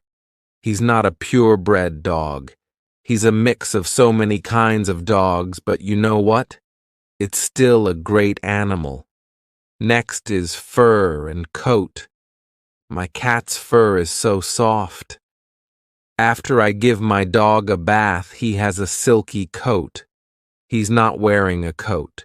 It's just talking about his fur, and these words are interchangeable. He has soft fur. He has a silky coat. They're great words to talk about animal hair. Let's talk about some words we can use to talk about how friendly an animal is. The first one is just friendly. He is friendly. You'll often hear this as someone is walking their dog, and if their dog wants to come closer to you, the owner might say, "Oh, don't worry, he's friendly. He loves little kids." And your child can pet the dog, or you might ask, "Is he friendly?" And that means, "Can I pet him?" So it's a great word to use to talk about if your dog is comfortable with people. He's friendly. He's not very friendly with little kids, so we'll just try to stay away. There are 3 words that are variations of this. One is wild. Lions are wild. They are not friendly towards people. I do not recommend trying to pet a lion. They are wild. The next level is stray. We might say, "That cat is a stray cat," or "He's a stray." And that means that he lives on the streets, and maybe he'll come close to people to get some food. He might not really hurt you, but he doesn't want to live in your house. Maybe if you adopt him, he'll want to live in your house, but he doesn't have an owner. He's a stray. He's a stray cat. Some cities around the world have a lot of stray cats or stray dogs. They don't belong to anyone, but everyone helps to take care of them. Everyone helps to feed them. In the US, this isn't very common. We don't have a lot of stray cats or a lot of stray dogs because animal shelters are a big part of American culture. A lot of people, when they want a pet, will go to an animal shelter instead of buying a purebred dog or a purebred cat. So a lot of stray dogs or stray cats who live on the street will be taken to an animal shelter for someone to adopt. So you might say, "My cat was a stray before we got him. He was a stray cat before we got him, and now he's just so friendly." The next level is domesticated. This means a cat or dog or animal that was previously wild, and now he's very comfortable with humans. So we could use this for a lot of different animals like cows. Cows are domesticated. A long time ago, they were completely wild, like horses. Horses were completely wild, but they have become domesticated. Over time, people have trained them to become comfortable with humans. They are domesticated. We often use this term for farm animals, like horses, cows, chickens, sheep, and goats. They are domesticated animals. Some animals just can't be domesticated, like a zebra. You can't ride a zebra. You can't domesticate zebras. It would be pretty cool, but they're just an animal that cannot be domesticated. Before we go on to some common questions that you will hear and that you can ask about pets, let's talk about pet care and some words that you can use to describe pet care. A cage, a crate, and a kennel are all the same thing. They are places where you can keep your animal contained. So you might say, "I put my ferret," some people have a ferret for a pet, "in the crate to take it to the vet," which we'll talk about in just a second. But it's a type of box where you will keep your animals, maybe to transport them somewhere, or maybe just to help them feel safe and comfortable. We have a big kennel for my dog to help him feel comfortable when guests come over. He goes in there and he feels comfortable. And then when the guests leave, he comes out and feels very safe. A collar and tag go around your animal's neck and have some important information like the pet's name, your phone number, and maybe your address. If your pet gets lost, someone can help you find your pet again by calling you with the number that's on the tag on their collar. A collar is also useful because you can attach a leash to the collar. Sometimes this is called a lead. I think that lead is maybe more a term that professional people, like a veterinarian or a dog trainer, will use. But for daily conversation, we often just say, "Leash. Where's the leash? I need to find the dog's leash so that I can take him on a walk." One time, I saw somebody having an iguana on a leash. Sometimes people put their cats on a leash too, but usually cats don't tolerate that. Have you ever seen a strange animal on a leash before? A vet or veterinarian, usually we shorten this to vet, is the doctor for an animal. So you might say, "I need to take my sick dog to the vet." Or, "What is the best vet to take my dog to?" We're talking about a veterinarian, but in this situation, we don't use the longest word. We just use a short, simple version. Yes, finally, in English, there is a simple way to say a long word. So you can just say, vet. My cat's vet is just up the street. Or, we have a vet appointment next week. Excellent. Now, I just want to let you know, if this is your job, If you are a vet and someone asks you the common question, what do you do? Which means, what's your job? And you say, I'm a vet. Well, this might be slightly confusing if someone has no idea that you work with animals because a vet can mean two different things. It can mean a veterinarian or it can mean a veteran. A veteran is someone who used to be a soldier, someone who used to be in the military and is now retired. So that means you could either be an animal doctor or a retired person from the military. So if someone knows that you work with animals or that you're a doctor, and they ask, what kind of doctor? You could say, I'm a vet. They will know that you work with animals. But if someone has no clue, you might say, I'm a veterinarian. You might elongate that a little bit just to be more specific. Or if you are a vet from the military, you might say, I'm a retired veteran. Or, I'm a retired vet. I was in the Navy. You might want to be a little more specific. That's a situation that might possibly come up. What can you do to bond with your animal? You might play fetch, so you could say, my cat likes to play fetch. Who would have guessed?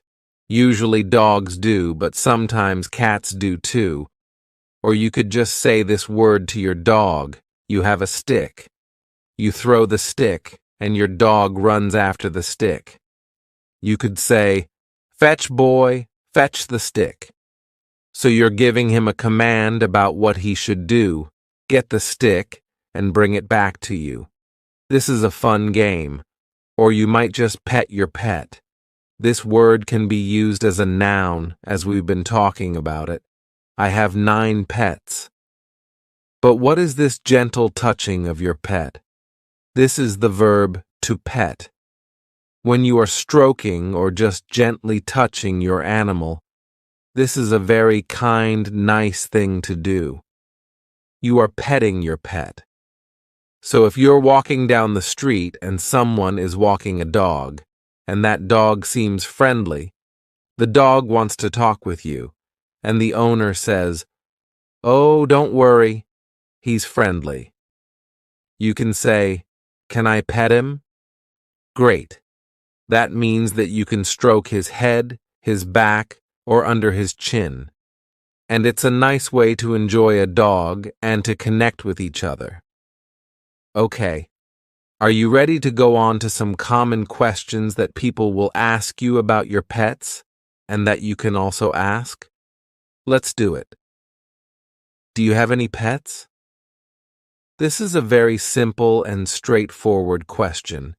You might say, when I was a kid, I had a dog, but now I don't have any pets. This is just answering in a nicer way than just saying, no, I don't have any pets. You're giving some information. When I was a kid, I had a dog, and now I don't have any pets. Good answer. When you see a dog, a common question is, what kind is he? We're talking about the breed of dog. What kind is he? It's sometimes unusual to see a purebred dog that's only one kind, only one breed. So you'll often hear this type of answer. He's a lab mix. We got him at the animal shelter. He's a mix. This means he has 2 different, or maybe 3 or 4 different, types of dogs in his blood. So we could say he's a mix, or he's a lab mix, and this means he comes from different types of breeds. Another question is, what's his name? Of course, you can just say your pet's name, but I wanted to give you some of the most common female pet names and also some of the most common male pet names in English. The most common female pet names are Bella, Luna, Lucy, Daisy, and Coco. There are many other pet names for female dogs, cats, horses, or who knows what, but these are some of the most common. In fact, One of my cat's names is Luna. Some of the most common male pet names are Max, Buddy, Teddy, Rocky, and Duke. These are really common male pet names in the US. A question we already talked about is he friendly? Great. Someone might ask you this if you have a dog, and you're welcome to ask someone else this if you want to pet a dog. Is he friendly? Yes, you can pet him. Another common question is, how long have you had him? Maybe this is not asking how old he is, but how long he has been a part of your life. You might say, I got Max from the animal shelter 3 years ago. How long have you had him? I've had him for 3 years. If you mention that your dog, or someone else mentioned that their dog, is a specific breed, you could ask this question. What made you decide to get that breed? Maybe you're just curious about that breed. You're trying to have a conversation. Or maybe you're thinking about getting a dog too, and you want more information. So you could say, what made you decide to get that breed? And if somebody has, for example, a lab, which is a Labrador retriever, they might say, well, I heard that labs are family-friendly dogs, so we decided to get one. They have a reputation for being good with kids, for being friendly. They're family-friendly, so we decided to get one. All right. Now that we've practiced some common vocabulary about pets, some common questions about pets, now I'd like to show you a sample conversation between my husband Adam and me, talking about some pets. After the sample conversation, it will be your turn to speak with me and tell me about your pets, or maybe the pets that you wish you had. After that will be the big reveal of my 9 pets. All right, let's watch the sample conversation. Hi, Adam. Is that your dog? I thought you were a cat person. Adam. Hey, Sophia. I'm an animal lover, but Fluffy's not mine. I'm just walking him for a friend. Sophia. Oh, gotcha. Is he friendly? Can I pet him? Adam. Yes, he's friendly. You can pet him, but watch out. He drools. Sophia. Oh, good to know. Well, I'll stick to my non-drooling cats. Oh, but good boy, Fluffy. Adam. I'm going to walk him at the park to play fetch. Want to come? Sophia. Sure. Okay, now it's your turn. I'm going to be asking you a couple of questions, and then I'm going to pause. You can speak out loud and try to answer these questions, pretending we're having a conversation together. If you feel like the pause is too short, feel free to pause the video. That's one of the exciting things about having a video conversation. You can pause and take extra time to explain what you want to say. All right. Are you ready? Take a deep breath. Let's do it. Hi. I didn't know you had a pet. What kind is he? Interesting. How long have you had him? That's so nice. I've been thinking about getting one too. What do you like to do with him? Thanks for your help, and nice to meet you. So, how did you do? Are you ready to talk about your pets now? I hope so. I hope I've empowered you to speak more comfortably about this common conversation topic. And now, drum roll. It's time to meet my 9 pets. Are you ready? This is Pippin. He's a tuxedo cat. This isn't a breed, but it just describes his coloration. And this is Luna. She's a Siamese, but we got them both from a shelter, so she's probably not a purebred Siamese. My other 7 pets are chickens. They're only 2 months old, but aren't they so big? Unfortunately, we have to wait until October until they start producing eggs. I can't wait. My husband Adam built their coop. That's the little house where they live. And this area is called the run. It's a safe area for them to be outside without getting eaten by wild animals, we hope. We got them when they were 1 day old. Look how cute they were. This is a new adventure for us to have farm animals, but I can't wait to get some fresh eggs. It's a great thing to do with kids. Go down to the chicken coop in the morning and gather the eggs. I can't wait. That'll be so much fun.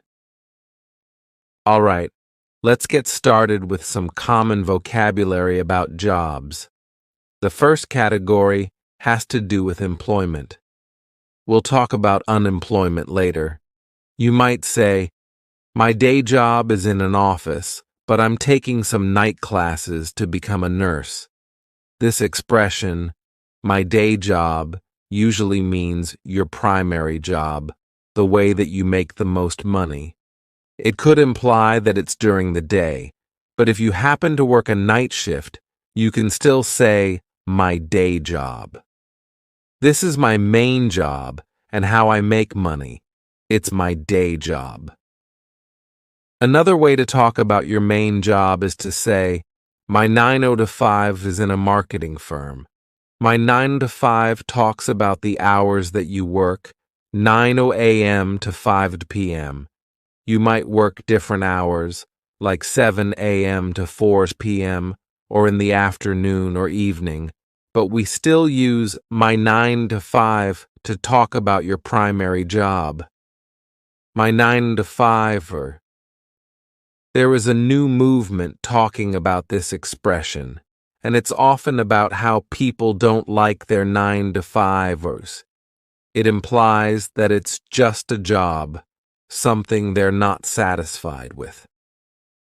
People who don't enjoy their 9 to 5 might find articles online that say, want to ditch your 9 to 5 how? Here's how to find your dream job.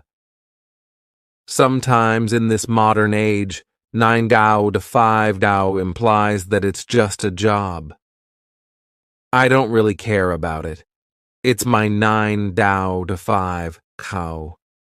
It's just a way to make money, but it's not really your passion. It's my 9 to 5 What about jobs that are not your primary money-making job? You can use a lot of different expressions. We could call those jobs a gig, a side gig, a hustle, a side hustle, or you might just say, I do it on the side. Let's imagine you make earrings, but it's not your 9 to 5 sock. It's not your primary job. You might say, I do it on the side. I make earrings on the side. Or you could say, I have a side gig making earrings. This is not your primary job, but it's something you do and still make some money from. But it's not your primary job. If you don't work 40 hours a week at a job, then you have a part-time job.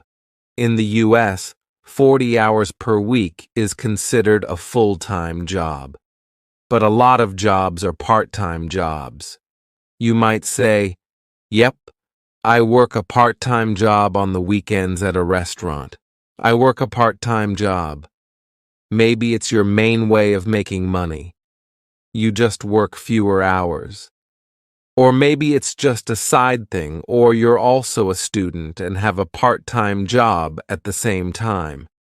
That's a great way to describe something where you work less than 40 hours a week. Now, let's talk about unemployment. Unfortunately, over the last few years, a lot of people became unemployed. This is really scary. You don't know how you're going to survive, feed your family, or take care of your future.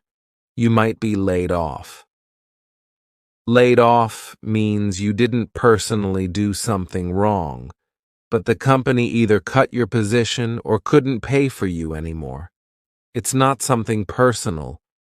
It's usually a problem within the company. When a company is suffering, usually financially, or they change their whole system and don't need some people anymore, they might lay you off. This is a great phrasal verb. Of course, you don't want it to happen to you, but it's a great phrasal verb to know to explain the situation because it's not that you were fired. To be fired means you did something wrong, and they said, "Sorry, you can't work here anymore." Maybe you were late to work too many times. You got fired. This is different from being laid off. When you're laid off, it's not your fault, and it's not embarrassing to say, "Man, I was laid off during the pandemic." That's not embarrassing. That's fine. It's not your fault. But if you say, "I was fired," there's usually a little bit of embarrassment because it means there was a problem. We can also say, "I lost my job." This is a little more indirect than being fired. It might be because you did something wrong. "I was late to work so many times that I lost my job." This means you were fired, but you didn't directly say that. But it could also mean that you were just laid off. During the pandemic, I lost my job. That's not your fault. You didn't do anything wrong. There were just problems with the economy, problems with the world in general. So you lost your job. This expression, "to lose my job," can be used either way. It can be used if you get fired or if you get laid off. Now let's talk about how you feel about your job. Let's imagine you're a waiter at a restaurant. You might say, "I'm a waiter, but it's just a job. I'm looking for something else." It's just a job. This is a common expression to talk about a job that you don't really love. It's not your dream job. This is the opposite. If you love your work. For me, I love being your teacher. I love being able to be your teacher online too. It's a really great combination. Great for you, I can reach a lot of people, and also my life can have a lot of flexibility. Working online as your English teacher is my dream job, but there can also be some problems with work. You might say, "It's hard to find a good work-life balance."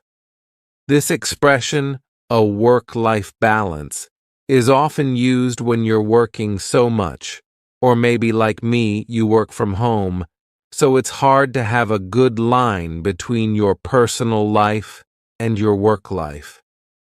So maybe if you've been working a lot, you might say, "I just need to take a break and find a better work-life balance." That's really important. If you've been working a lot, maybe you've even been studying a lot, you might face burnout. Burnout doesn't have to do with fire, but it kind of has the sense that your figurative flame and love of your job have gone out. If you experience burnout, it means the thing that was your dream job, the thing that you felt passionate about, you no longer feel passionate about.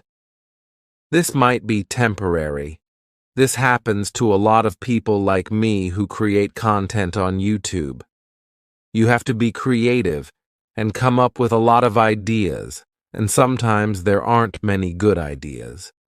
Maybe I just have some kind of temporary writer's block and don't come up with a good idea, and I feel overwhelmed. Well, that might mean I am burnt out. I am experiencing burnout, or we might say, I'm burnt out. I'm burnt out on my job. I've been working 12 hours a day for the last 3 weeks. I'm burnt out. I need a break. I hope you can avoid this before it gets too serious, but it's something that's really common if you're working too much or if you're studying too much. Now, let's talk about 4 common phrases for describing your job. Just a little note. A while ago, I made a video, 100 Jobs in English. So, if you'd like to learn how to pronounce your job, or if you'd like more information about specific jobs in English, you can check out that video and get some more details about that. But let's talk about 4 common phrases to talk about what you do. You might say, I am a teacher, I am a doctor, I'm a healthcare worker, I'm a construction worker, I'm a designer. Whatever you might be, I am. But we could also say, I work in plus a field. I work in education. I work in healthcare. I work in business. I work in marketing. So here we have a general term. It doesn't talk about your specific position, but it's a common expression used when you're describing your job. I work in education. Maybe you're not specifically a teacher. Maybe you help to create a curriculum. Or maybe there's something complex that you don't want to explain. You might just say, I work in education. Cool. You can also talk about the company you work for. I work for Amazon. I work for Google. Especially if this is a well-known company, even if it's just well-known locally, this is a common expression you might use. Yeah, I work for Samsung. I work for Duke Power, which is the power plant in my city. If I said this to someone who lived in France, they would have no idea what I was talking about because this is a local business. But if I said that to someone locally, they would understand exactly. So it's all about the context here. What if you have your own business? What if you run your own business? You can use that expression, to run. For me, I run my own business. We could say, I run an online education business. That means I teach online, but it also means I'm the CEO, the boss. I wear all the hats. I run a business. So we could use this for many different situations as long as you are the entrepreneur, the one in charge of the business. I run a business.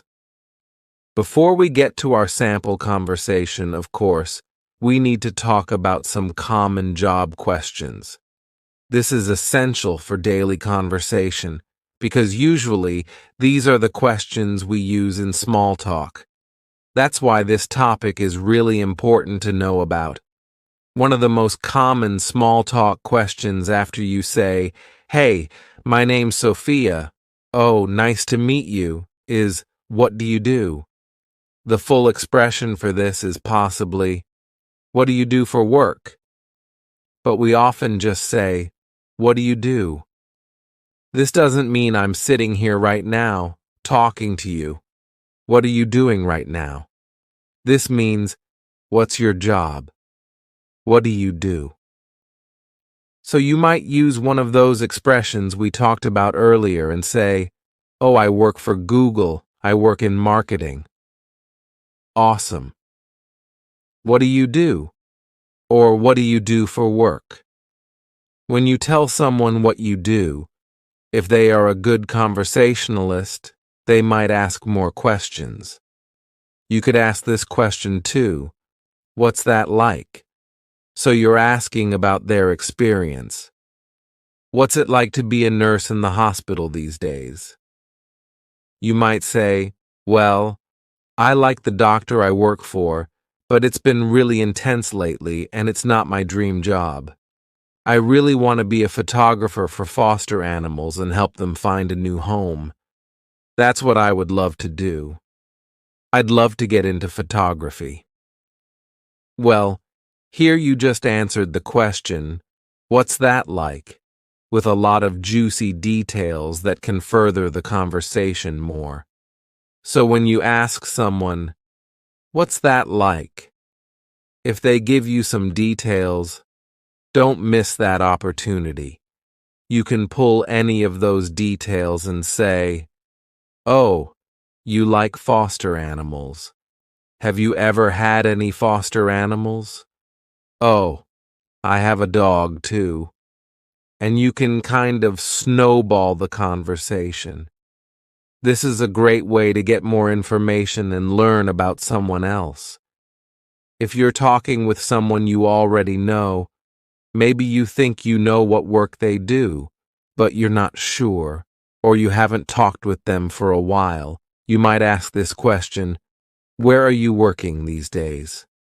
These days means now, but if you haven't seen someone for 5 years, maybe you knew what their previous job was, and you're trying to make small talk conversation again and get to know if something's changed in their life. So you could ask, where are you working these days? And they might say, oh yeah, actually, I'm still working at Google. I've had the same job for the last 5 years. I feel really lucky that I didn't get laid off. So that's where I'm at. And let's say you're talking with someone and you know what job they have. Well, you could ask this question, how's work going? This is similar to asking, how's your family? Or, how was your vacation? This is just a common small talk question about someone's job. How's work going? And maybe they'll just say, oh, it's going fine. Okay, that's fine. But if they give you more information, they might say something like, oh, it's going okay. It was my side gig for a while and then I got hired full time, but I'm having a hard time finding a work or life balance. So I think I'm going to look for something in a different field soon. Oh, well, you just had a great conversation there, and you've got lots more information to be able to have more conversation with someone just from the simple question, how's work going? All right. Now it's time to see a sample conversation using all of these expressions, or many of these expressions that we just talked about. You'll see my husband Adam and me having a little chit-chat about our jobs. I hope that you recognize some of these expressions and questions that we talked about because, in a moment after the sample conversation, it will be your turn to use them and to have a conversation with me. Are you ready? Let's watch. Adam. Hey, Sophia. Where are you working these days? Sophia. Oh, hey, Adam. I run an online business so I can work from anywhere. It's pretty great. Adam. Wow. What's that like? Sophia. Well, I help students learn English and speak with confidence. It's my dream job, but I have to be careful to avoid burning out. Adam. Oh, that's awesome, but I understand. Sophia. What about you? Adam. Well, unfortunately, I just got laid off at the coffee shop when they closed, but I got a job working part-time at a hotel. Sophia. Oh man, that's a bummer. Have you ever worked in marketing? I'm looking for someone to help if you want a side gig, behind the scenes. Adam. That'd be great. Tell me more about it. Sophia. I wonder if Adam will get the job in marketing, working for Sophia. All right, now it is your turn. What I want to tell you is, I will be asking you some questions and having a little conversation, but I recommend going back and reviewing this. You're welcome to pause the video and answer longer if you would like. This is a great chance to have kind of a structured, no-pressure conversation in English. All right, are you ready to get started? Let's imagine we're at a gathering, and the host said, "Oh, Sophia, this is your name." And we get introduced to each other, and then the host leaves. Here we need to have some small talk. So I ask you, tell me, what do you do? And now it's your turn to talk. Go ahead. And what's that like? Do you enjoy your work? Oh, me. Oh, I run an online English business where I teach English online to students around the world. It's really my dream job. I feel pretty lucky. Well, good luck with your work. I'm so glad to meet you, and I'll talk to you later. Bye. How did you do? Did you have a chance to speak out loud and practice with me? Feel free to go back and review that last segment or this whole video as many times as you would like to boost your confidence. Because when you have small talk in English, you will absolutely encounter this conversation topic. So how did you do? Do you feel more empowered to talk about your city, your weekend plans, and much more? I hope so. Never forget what you've learned, and thank you so much for learning English with me. I will see you again next day for a new lesson here on my YouTube channel. Bye.